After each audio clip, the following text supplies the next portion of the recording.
A sister is like yourself in a different movie, a movie that stars you in a different life.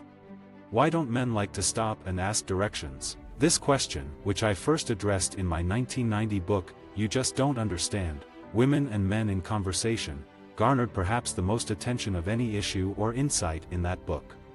Each person's life is lived as a series of conversations. Each underestimates her own power and overestimates the others. A double bind is far worse than a straightforward damned if you do, damned if you don't dilemma. It requires you to obey two mutually exclusive commands. Anything you do to fulfill one violates the other. We tend to assume that we have a baseline of speech that's going to be normal in all contexts, but the truth is, we all change our ways of speaking depending on who we're talking to. And so I think it's kind of a gesture of politeness to the people you're speaking to try to say something in their own idiom. Women as mothers grapple with corresponding contradictions. The adoration they feel for their grown daughters, mixed with the sense of responsibility for their well-being, can be overwhelming, matched only by the hurt they feel when their attempts to help or just stay connected are rebuffed or even excoriated as criticism or devilish interference. In a world of status, independence is key, because a primary means of establishing status is to tell others what to do, and taking orders is a marker of low status. Though all humans need both intimacy and independence, women tend to focus on the first and men on the second. It is as if their lifeblood ran in different directions. Conflict and opposition are as necessary as cooperation and agreement, but the scale is off balance, with conflict and opposition overweight. We tend to look through language and not realize how much power language has.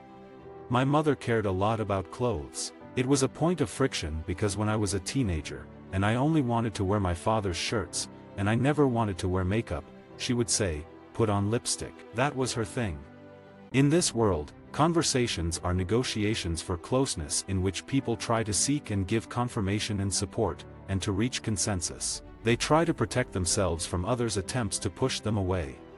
It might seem at first surprising that when I studied women and men talking at work, I found that women interrupted each other more often than men did, when they were in all-women conversations. Right and wrong aren't words a linguist uses. If you talk to your friends the way your parents talk, they will think you are stiff and odd. For many women, and a fair number of men, saying, "I'm sorry," isn't literally an apology, it's a ritual way of restoring balance to a conversation. People vary. You change your style, your hair, and the way you dress. Talking differently will be a part of that. A sister is someone who owns part of what you own, a house, perhaps, or a less tangible legacy, like memories of your childhood and the experience of your family. I think of myself as a writer as much as I think of myself as a linguist and an academic. I really enjoy writing, playing with language and getting just the right metaphor. The word sister evokes an ideal of connection and support, like the friendships that made Rebecca Wells's Divine Secrets of the Yaya Sisterhood and Anne Brashares' The Sisterhood of the Traveling Pants into best-selling novels and successful films. My writing is about connecting ways of talking to human relationships. My purpose is to show that linguistics has something to offer in understanding and improving relationships.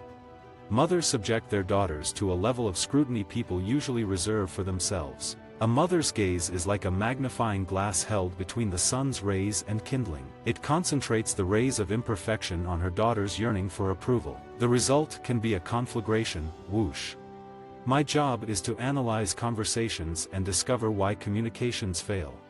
Much of my work over the years has developed the premise that women's styles of friendship and conversation aren't inherently better than men's, simply different. Communication is a continual balancing act, juggling the conflicting needs for intimacy and independence. To survive in the world, we have to act in concert with others, but to survive as ourselves, rather than simply as cogs in a wheel, we have to act alone. For girls and women, talk is the glue that holds a relationship together, and the explosive that can blow it apart. That's why you can think you're having a perfectly amiable chat, then suddenly find yourself wounded by the shrapnel from an exploded conversation. Everything we say has meta-messages indicating how our words are to be interpreted. Is this a serious statement or a joke? Does it show annoyance or goodwill? Most of the time, meta-messages are communicated and interpreted without notice because, as far as anyone can tell, the speaker and the hearer agree on their meaning. The biggest mistake is believing there is one right way to listen, to talk, to have a conversation, or a relationship. While the requirements of a good leader and a good man are similar, the requirements of a good leader and a good woman are mutually exclusive. A good leader must be tough, but a good woman must not be. A good woman must be self-deprecating, but a good leader must not be. Most non-New Yorkers, finding themselves within hearing range of strangers' conversation, think it's nice to pretend they didn't hear. But many New Yorkers think it's nice to toss in a relevant comment. There's the bond of a connection and the bond of bondage. When you are connected to somebody, everything each one does affects the other, and it's a kind of bondage. You're not as free as you would be if that person wasn't in your life. The effect of dominance is not always the result of an intention to dominate. We all know we are unique individuals, but we tend to see others as representatives of groups. The death of compromise has become a threat to our nation as we confront crucial issues such as the debt ceiling and that most basic of legislative responsibilities, a federal budget. At stake is the very meaning of what had once seemed unshakable, the full faith and credit of the U.S. government. I can't tell you how many times I heard from younger sisters that their older sisters were bossy and judgmental. If you understand gender differences in what I call conversational style, you may not be able to prevent disagreements from arising, but you stand a better chance of preventing them from spiraling out of control. For most women, the language of conversation is primarily a language of rapport, a way of establishing connections and negotiating relationships. Conflict can't be avoided in our public lives any more than we can avoid conflict with people we love. One of the great strengths of our society is that we can express these conflicts openly. The dynamic of fathers and sons seems to be more around competition regarding things such as knowledge, accomplishments, expertise. New Yorkers seem to think the best thing two people can do is talk. I've long believed that if you understand how conversational styles work, you can make adjustments in conversations to get what you want in your relationships. My interest in the linguistic differences between women and men grew from research I conducted early in my career on conversations between speakers of different ethnic and regional backgrounds.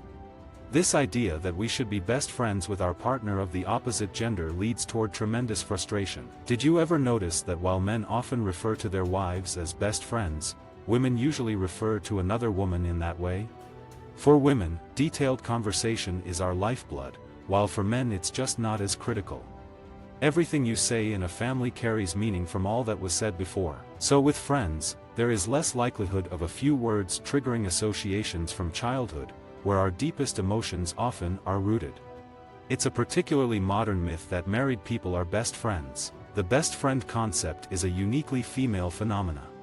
Many mothers and daughters are as close as any two people can be, but closeness always carries with it the need, indeed, the desire, to consider how your actions will affect the other person, and this can make you feel that you are no longer in control of your own life. The long history of conversations that family members share contributes not only to how listeners interpret words but also to how speakers choose them. Relationships are made of talk, and talk is for girls and women. Sister relationships span a huge range, from best friends to worst enemies. From, "I adore her, I talk to her 5 times a day," to, "I decided to cut her out of my life." For most women, it's in between. Visit our website for more quotes, quoting.com.